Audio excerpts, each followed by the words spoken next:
The next agenda item is the Communications Consultant Contract, CAW 13-04. Jack? Thank you, Madam Chair. We received 7 submissions in response to the proposal call, and the proposals were evaluated by myself, Andy Orr, who's our Senior Manager, Corporate Communications, and Dave Walker, our Program Manager.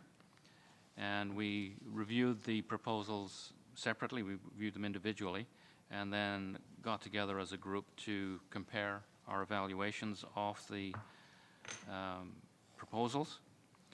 And we reached consensus that 3 proposals were ahead of the rest of them.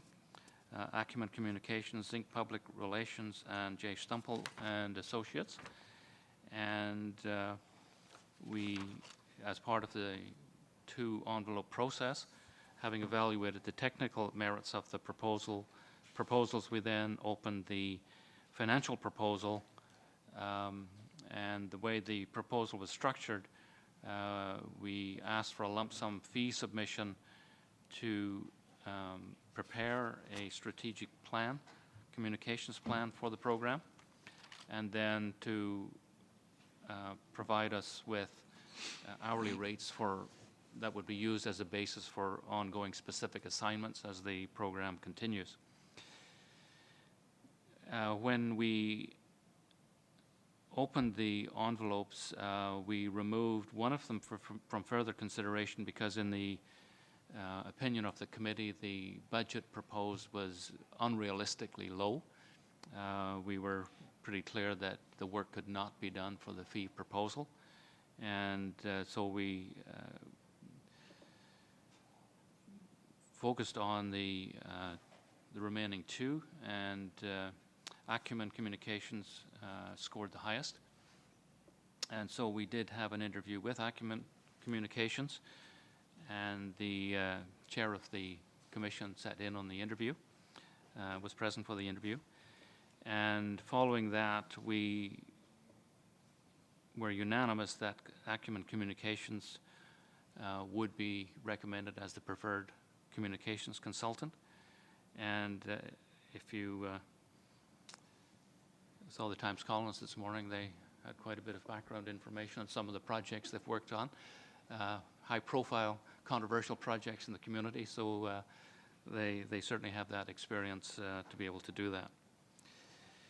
And so we're recommending that we approve Acumen Communications as the communications consultant to prepare a strategic communications plan in the amount of $17,475 plus GST, and provide ongoing services as requested until the beginning of November.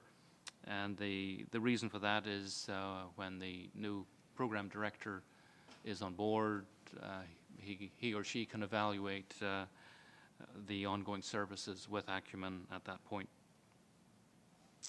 Thank you. Questions, Pam, and then Ivan. Thank you. So I just want to make sure I understand the near-term plan. It looks like the first item is to develop a strategic plan at the estimated cost of $17,475. Is that right? That's correct. And do you have a time when that would be finalized or finished, or?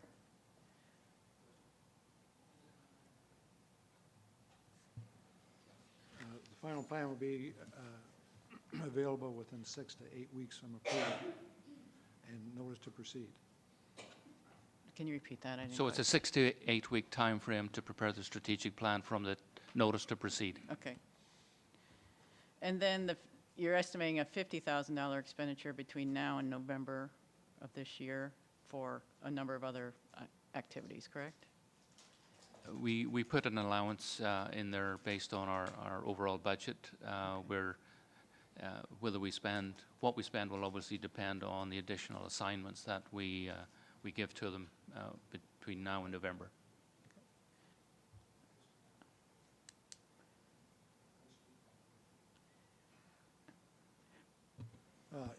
If I could speak to that point, there's a new term involved called authorization for expenditures.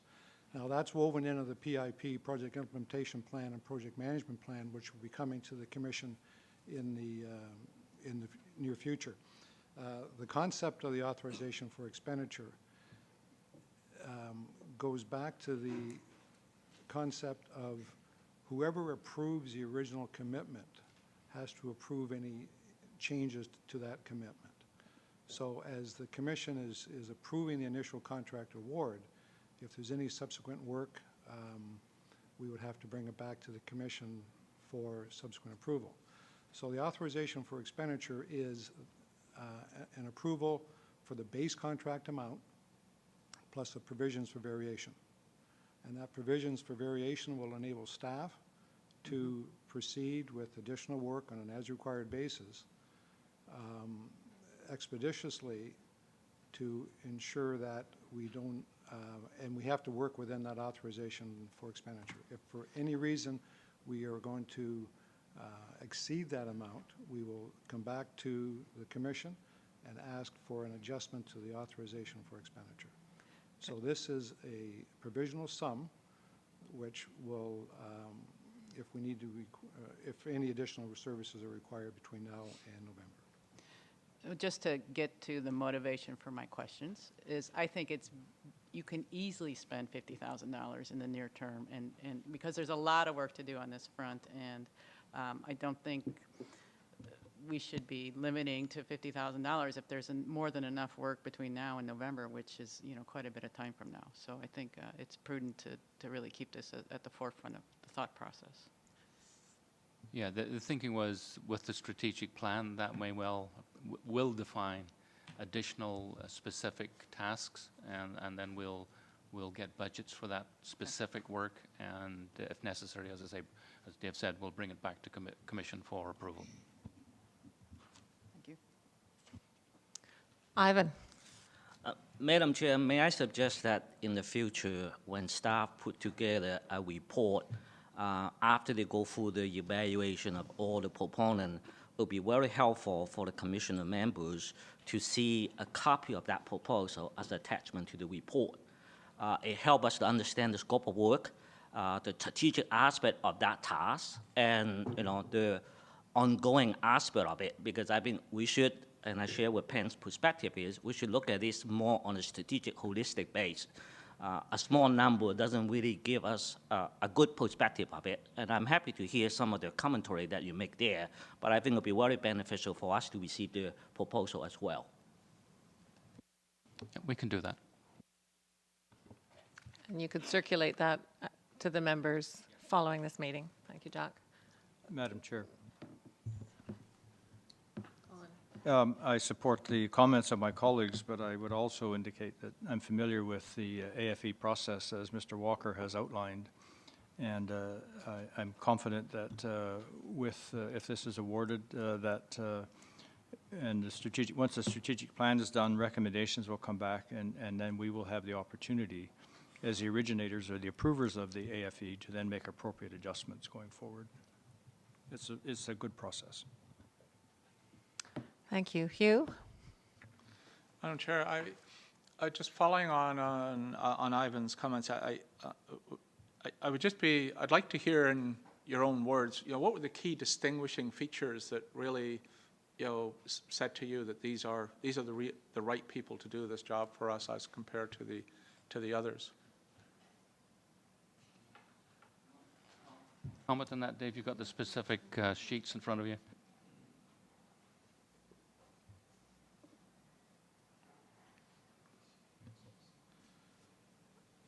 A lot of it had to deal specifically with their experience, recent experience with very high-profile jobs,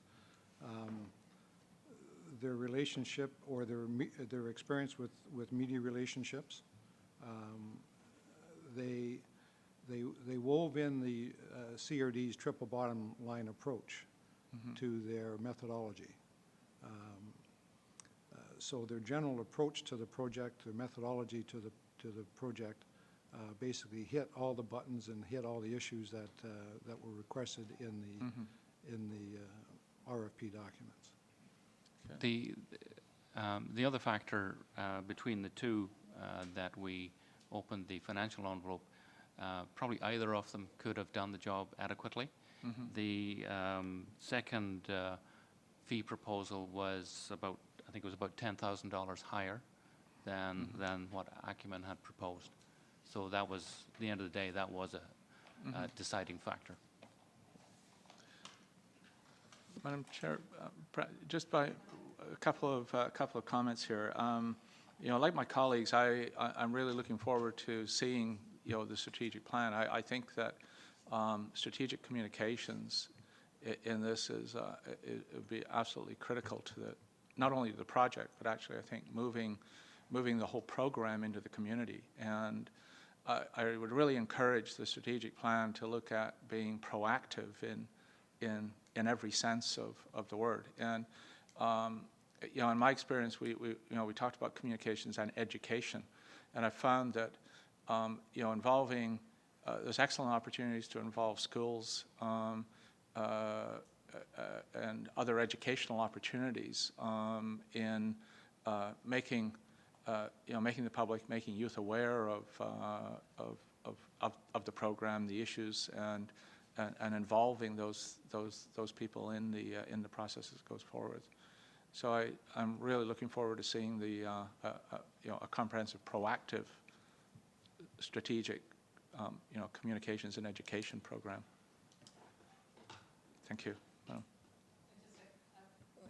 I'll just add a comment that I was not a voting member of the interview panel, but I did have a chance to participate. And I just made a note as Jack was talking that my observation was exactly that, Hugh, was proactive.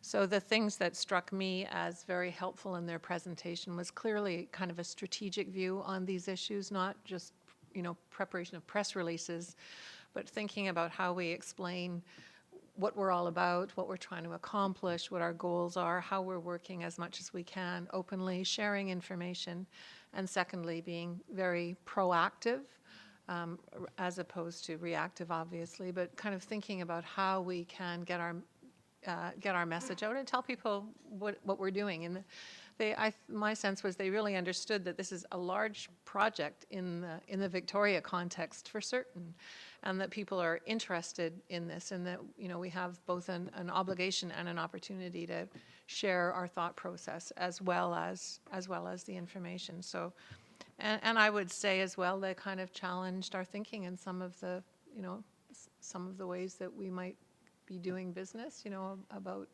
websites and such. So they're not people who are going to just take what we say and package it up for us. They're going to challenge us to, you know, to explain more clearly, for example, you know, what it is that we're doing. So I don't want to overstate it, that I'm not trying to do a sales job for them so much as just explain that those are some of the characteristics I was looking for, and I saw them there.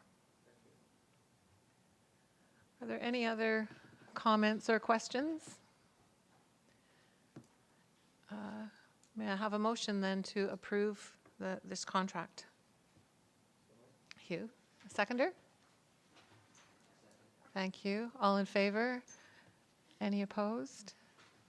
The motion is carried.